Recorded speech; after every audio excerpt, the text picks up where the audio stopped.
Hepinize merhabalar arkadaşlar. Bu videoda birkaç tane kesidi izleyeceksiniz. İyi seyirler dilerim. Yakındım vardım ve bulamadım hala. Evimi gördüm ve düşüyorum dağda. Sürekli tartış var mı bu nasıl bir bana? Yakındım gerileri dalım geri dağda. Dağdan dağda, dağdan dağda. Sürekli tartış var mı bu nasıl bir bana? Yakındım gemileri.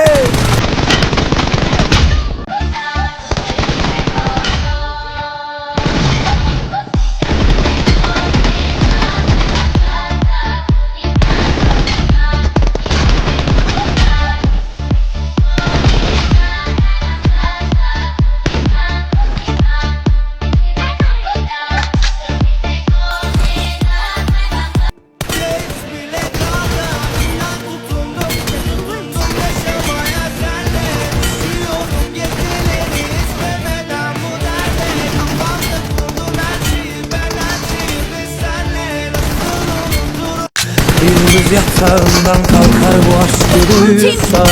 Ne canlar verdim ne yine yetmiyorsa. Gün gelip de kader hesabını sorsa. Çek cezanı senin aşktan anladım. Buysa benden sonra kimse değerini biçemez. Sağlam dursa da bir kadehten fazla içemez. O tozlu yolları tek başına geçemez.